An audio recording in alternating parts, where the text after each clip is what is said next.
उपस्थित आज आपल्या जिल्ह्याचे पालकमंत्री आमदार धनंजयजी मुंडे साहेब कार्यक्रमासाठी मंचावर उपस्थित, ज्यांच्याकडे आज सर्व घटक पक्षांची आणि 3 प्रमुख पक्षांच्या समन्वयाची जिम्मेदारी आहे, ते सन्माननीय अमरसिंहजी पंडित. कार्यक्रमासाठी मंचावर उपस्थित सन्माननीय धोंडे साहेब, प्रकाश दादा, आजबे काका, आरटी जिजा, सन्माननीय संजयजी दौंड. कार्यक्रमासाठी आवर्जून उपस्थित अनिल दादा, कुंडलिक बापू आणि शिवसंग्रामचे प्रदेशाचे शिंदे साहेब. त्याचबरोबरीने ज्यांचं नाव घ्यायचं राहील मी विसरले असं तुम्हाला वाटलं असेल, पण असं झालेलं नाही आहे. ते माझे एक बंधू सुरेशजी नवले आणि दुसरे म्हणजे भारतीय जनता पार्टीचे जिल्ह्याचे अध्यक्ष राजेंद्रजी म्हस्के. सर्व सन्माननीय घटक पक्षांचे इथे जे प्रमुख आलेले आहेत त्यांचं सगळ्यांचं मी मनापासून या मेळाव्यामध्ये खूप खूप स्वागत करते. आणि या मेळाव्याची जिम्मेदारी राष्ट्रवादीचे जिल्हा अध्यक्ष म्हणून चव्हाणजी यांनी पार पाडलेली आहे. त्याचबरोबरीने योगेश जी क्षीरसागर यांनी सुद्धा अतिशय चांगलं नियोजन केलं. मी त्या सगळ्यांचे पण खूप खूप आभार व्यक्त करते. आज या ठिकाणी बोलायला सुरुवात करण्यापूर्वी मी सर्वप्रथम तर आपल्या सगळ्यांना उद्याच्या मकर संक्रांतीच्या खूप खूप शुभेच्छा देते. आणि कदाचित या शुभेच्छा आधीच द्यायला हव्या होत्या, म्हणजे तिळगुळ घ्या गोड गोड बोला असं मला म्हणता आलं असतं, पण हरकत नाही. माझं भाषण शेवटून दुसरं आहे तरी सुद्धा मी अजूनही तिळगुळ घ्या गोड गोड बोला अशाच शुभेच्छा देणार आहे. आणि दुसरा म्हणजे आज कार्यक्रमाच्या कुठल्याही कार्यक्रमाची सुरुवात करत असताना आपण आपल्या सर्वांना वंदनीय पूजनीय असणाऱ्या छत्रपती शिवाजी महाराजांचं स्मरण करून त्यांना वंदन करून आपण कार्यक्रमाची सुरुवात करतो. पण जिथे आपण छत्रपती शिवाजी महाराजांना स्वराज्याचे प्रणेते म्हणून ओळखतो तिथे त्यांची टीमही तितकी महत्त्वाची होती. आज जिवाजी महाले हे शिवाजी महाराजांचे अंगरक्षक असणारे, त्यांचा आज स्मृतिदिन आहे. मी त्यांच्या स्मृतीला सुद्धा अभिवादन करते.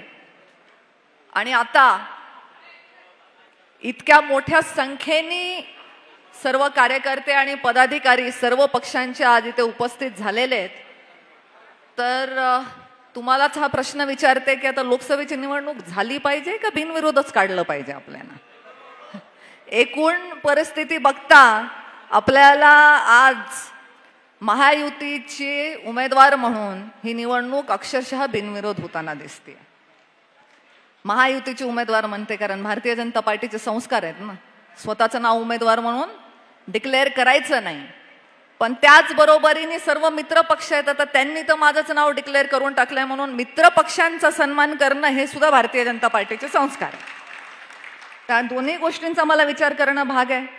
तुम्ही म्हणत असाल मी उमेदवार तर मी उमेदवार म्हणलाच आहे आता ऑलरेडी, त्यामुळे बदल होऊ शकत नाही त्याच्यामध्ये. आणि ते सगळं ऑन एअर गेलेलं आहे. या बीड जिल्ह्यामध्ये जो प्रमुख उद्योग आहे एक राजकारण, त्याच्या खालोखाल जो दुसरा प्रमुख उद्योग आहे तो म्हणजे पत्रकारिता. तर त्या सर्व पत्रकारांनी आता हे नोंद घेतलेली आहे ह्याची, त्यामुळे एकूण ते शिक्कामोर्तब झालेलं आहे असं म्हणायला हरकत नाहीये.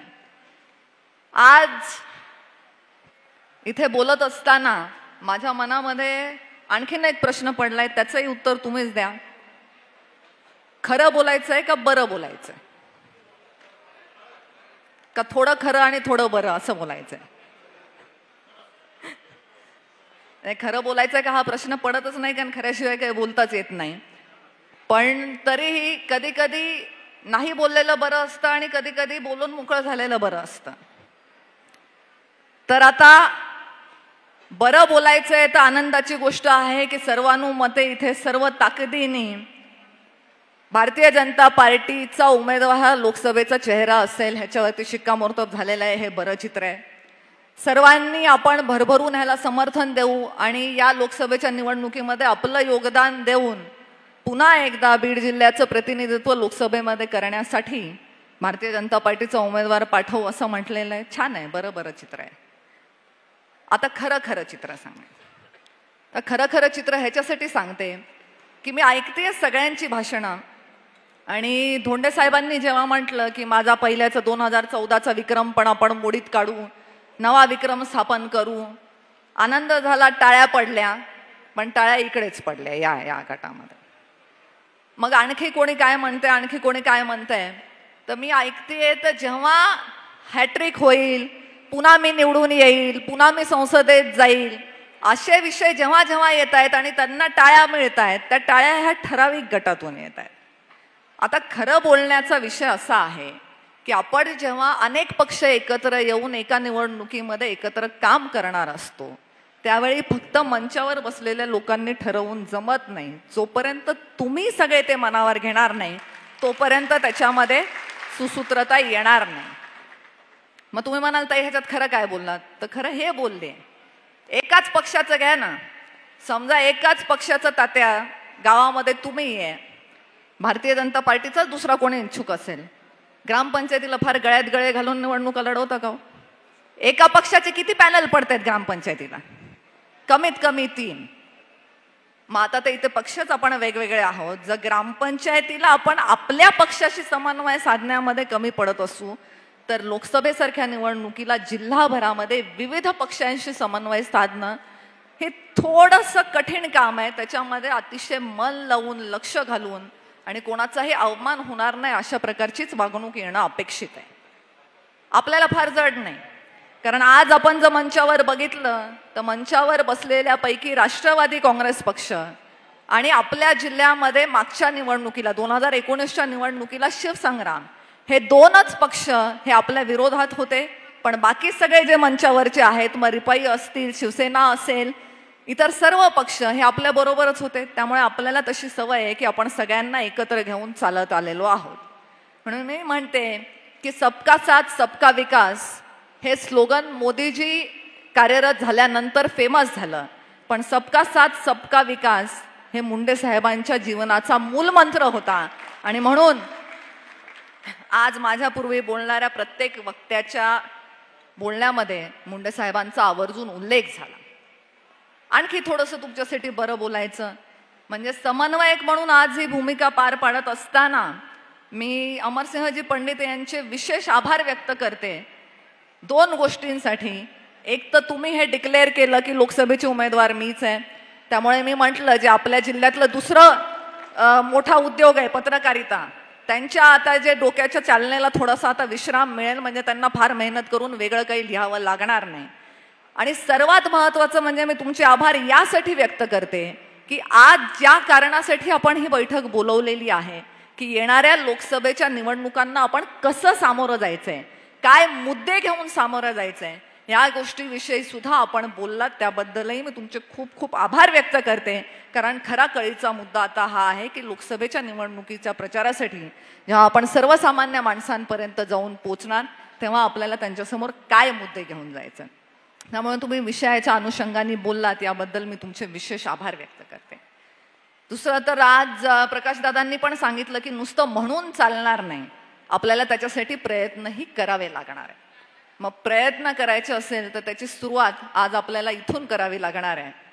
जर एखाद्या मुद्द्यावर आपण सगळे एकत्र मिळून या हॉलमध्ये टाळ्या सुद्धा वाजवू शकत नसू, तर पुढच्या निवडणुकांमध्ये आपण एकत्र येऊन किती हातात हात धरून काम करणार आहोत ह्याचा सुद्धा विचार करायची गरज आहे. म्हणून मी म्हणते मी थोडं बरं आणि थोडं खरं असं दोन्ही बोलणार आहे. आणि या विषयांवरती प्रकाश टाकल्याशिवाय आपल्याला पुढे जाऊन काम करता येणार नाही. शिवसंग्रामचे सुद्धा विशेष आभार व्यक्त करते. 2019च्या निवडणुकीमध्ये बीड जिल्हा वगळता संपूर्ण राज्यामध्ये शिवसंग्राम भारतीय जनता पार्टी बरोबर होती. आज त्यांनी असा निर्णय घेतलेला आहे की आता ते बीड जिल्ह्यात सुद्धा आपल्या सोबत आहेत. मला वाटतं स्वर्गीय मेटे साहेबांची सुद्धा कुठेतरी ही इच्छा होती.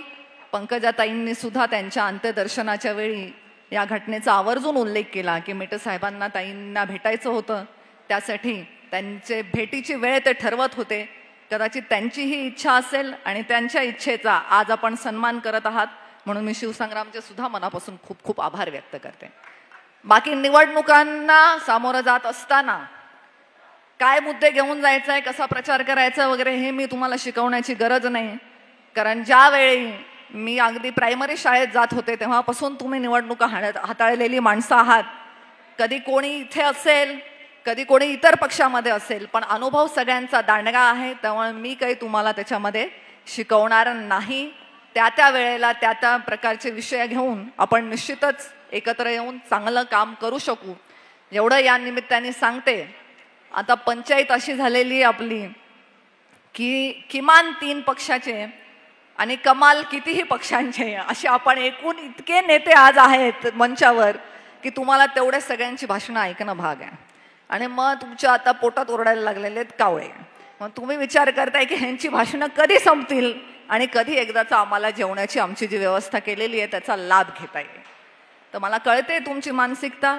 बाकी काही कळू न कळू तुमची नाडी ओळखू शकले याच जोरावरती गेली 9-9.5 वर्ष राजकारणात सक्रिय आहे. आणि मला माझ्या बीड जिल्ह्याच्या लोकांच्या मनात काय आहे हे कळतं. त्यांचं म्हणणं ऐकून घेण्यासाठी मी उपलब्ध आहे. ही माझी सगळ्यात जमेची बाजू आहे असं म्हटलं तर ते चुकीचं ठरणार नाही.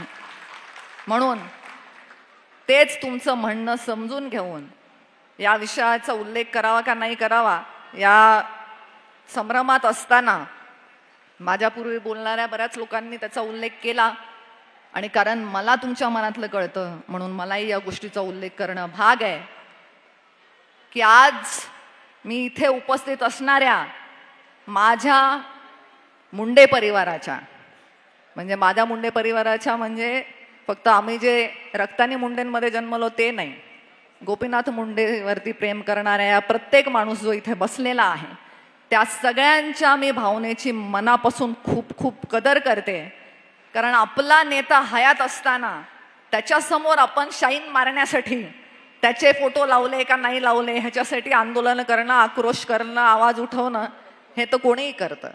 आज आपला नेता हयात नसताना त्याचा सन्मान, त्याची प्रतिष्ठा ही त्याच्या योग्यतेप्रमाणे जपली जावी ह्याच्यासाठी आवाज उचलणारे तुम्हाला माझा मनापासून सलाम आहे. तुम्हाला त्रिवार वंदन आहे.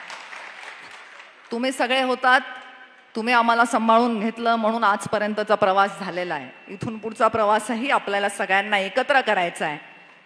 हे करणारे कोणीही असतील, मी यापूर्वी कधीही या प्रकारच्या कुठल्याही विषयावर बोलले नव्हते, पण हे करणारे कुठलेही पक्ष असतील, मग तो अगदी भारतीय जनता पार्टी जरी असेल तरी सुद्धा इथून पुढच्या काळामध्ये खरं तर महाराष्ट्रात कुठे हे झालं नाही पाहिजे, परंतु किमान बीड जिल्ह्यामध्ये मुंडे साहेबांचा फोटो वगळून जर कुठले कार्यक्रम घेण्याचे प्रकार झाले तर त्याचंही आम्ही स्वागत करणार नाही. आपला पक्ष करतोय म्हणून चुकीच्या गोष्टीचं समर्थन करू नये, हे सुद्धा भारतीय जनता पार्टीचे संस्कार आहेत. त्यामुळे मी ह्याची विनंती करते आज ही भूमिका स्पष्ट करणं मला वाटतं ही काळाची गरज होती. तुमच्या कोणाच्याही मनात ही खंत राहू नये म्हणून ह्याचा उल्लेख मला इथे आवर्जून करावासा वाटला. ज्या मुंडे साहेबांच्या नावाशिवाय बीड जिल्ह्यातलंच नाही तर महाराष्ट्राच्या राजकारणातली कुठलीही मोठी राजकीय घडामोड आज साहेब जाऊन 10 वर्ष झाले तरी सुद्धा पार पडत नाही. त्या मुंडे साहेबांचा प्रोटोकॉलमध्ये नाही आहे फोटो, हे कारण खरंच मनाला पटणारं नाही. हा काही प्रशासकीय कार्यक्रम नव्हता की ज्याच्यावरती ठराविकच लोकांचे फोटो आले पाहिजेत. मला नाही वाटत आज जर आपण असं सांगितलं की नाही आमच्या जिल्ह्यात तुम्ही मुंडे साहेबांचा आणि पंकजाताईंचा फोटो टाकल्याशिवाय कुठलाही कार्यक्रम होणार नाही असं म्हणालो तर त्याच्यावर ऑब्जेक्शन घेण्याची कोणी काही त्याच्यावरती हे घेईल दखल असं मला वाटत नाही. त्यामुळे अशी कारणं, अशा सूचना कोणाकडूनही आल्या असतील तर त्या चुकीच्याच आहेत आणि इथून पुढच्या काळामध्ये अशा प्रकारचे गोष्टी घडू नयेत ह्याची खबरदारी सर्वांनी घेणं गरजेचं आहे. कारण हा विषय मंचावर बसलेल्या किंवा इथे काही खुर्च्या ऑक्युपाय केलेल्या लोकांपुरता मर्यादित नाही आहे, तर हा सर्वसामान्य जनतेच्या मनातला विषय आहे आणि तो बोलणं मला वाटलं की माझी इथे गरज होती. बाकी येणाऱ्या काळात आपण सर्व एकत्र येऊन चांगलं काम करून बीड जिल्ह्याच्या विकासासाठी ज्या ज्या गोष्टींची आवश्यकता असेल त्या गोष्टींमध्ये कुठेच कमी पडणार नाही एवढंच तुम्हाला या निमित्ताने वचन देते. आणि तुम्हाला भूक लागली आहे का नाही लागली मला माहिती नाही, मी सकाळी 5 किलोमीटरची मॅरेथॉन पळून आले आहे. त्यामुळे नमो चषकच्या माध्यमातून वेगवेगळ्या खेळाच्या स्पर्धा घेत असताना वेगवेगळे खेळ आपण त्याच्यात खेळले, मैदानी खेळ आहेत, बैठे खेळ आहेत, सांस्कृतिक खेळ आहेत, पण अडथळा शर्यत मात्र कुठेच नाही. तर आपल्या राजकीय आयुष्यातलाही अडथळा दूर करण्यासाठी आज आम्ही सर्व एका मंचावर आलेलो आहोत. बीड जिल्ह्याच्या लोकसभेच्या दृष्टीने ही अडथळा शर्यत आपण पार करून चांगल्या मतांनी आपल्या बीड जिल्ह्याचं प्रतिनिधित्व लोकसभेमध्ये जरूर पाठवू एवढं या निमित्ताने सांगते. पुनश्च एकदा उपस्थित सर्वांचे मनापासून खूप खूप मी स्वागत करते आणि आता जास्त वेळ न लांबवता आपल्या वाणीला विराम देते. धन्यवाद. जय हिंद, जय महाराष्ट्र.